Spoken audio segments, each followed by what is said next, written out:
Hi అండి. అందరూ ఎలా ఉన్నారు? బాగున్నారా? ముందుగా అందరికీ వినాయక చవితి శుభాకాంక్షలు అండి. ఇది చిన్నపిల్లలకి మా ఇంటి దగ్గర ఉట్టి పోటీలు పెట్టారండి. ఇది మా పాప అండి. తన పేరు మెహక్. తనకి ఇదే ఫస్ట్ టైం ఉట్టి కొట్టడం. నేను ఉట్టి కొడతానమ్మా అని చెప్పింది.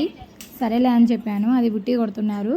వెనకాల ఉన్న వాళ్ళందరూ సాంగ్స్ పెట్టే వాళ్ళందరూ చెప్తా ఉన్నారు, అబ్బాయిల కన్నా కూడా అమ్మాయిలే బెస్ట్ కదా, బాగా కొడుతుంది ఆ పాప అని చెప్పి అన్నారు. వెనకాల ఎగిరి గంతేస్తుంది కదండి, మా చిన్నమ్మాయి అండి. తన పేరు మదిహా అండి. నెక్స్ట్ తను కొడుతుంది. నేను కూడా కొడతానమ్మా అని చెప్పింది. వెనకాల ఉన్న చిన్నపిల్లకాయలు అందరూ కొట్టారు. ఇంకా చాలామంది పిల్లలు కూడా, చిన్న చిన్న పిల్లలు కూడా కొట్టారండి ఉట్టి.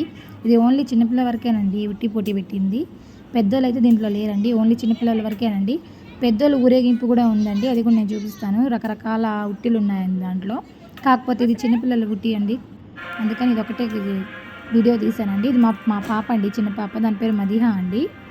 చూడండి ఎలా కొడుతుందో, చాలా అల్లరి పిల్ల అండి. తన వీడియోస్ కూడా పెడతాను నేను, కాకపోతే కొంచెం గ్యాప్ వచ్చిందండి. ఇప్పుడు కంటిన్యూగా వీడియోస్ పెడతానండి. తను మన చిన్న పాప అండి, చాలా పెద్దరా, చాలా అల్లరి అమ్మాయి. ప్రతిదీ కావాలంటుంది. మైక్ ఇవ్వండి, నేను పాట పాడతాను, మైక్ ఇవ్వండి, నేను పిలుస్తాను అందరినీ అంటుంది తను. ఇది ఉట్టి కొడతా ఉంది. చాలా అమ్మ అని అంటున్నాను, ఇంకోసేపు కొడతానమ్మా అనేది. లేదులే ఇంకా చాలులే అని చెప్పానండి. ఇంకా చాలామంది ఉన్నారు కదా కొట్టేవాళ్ళు, అందుకనండి. ఇంకా చాలా వీడియోస్ ఉన్నాయండి, చూపిస్తాను అది కూడా. ఇంకా రకరకాల ఉట్టిలు ఊరేగింపుకి వచ్చాయండి మా వీధిలో, అది కూడా వీడియో తీసానండి, అది కూడా చూపిస్తానండి. ఓకే అండి, బాయ్ బాయ్ అండి, బాయ్.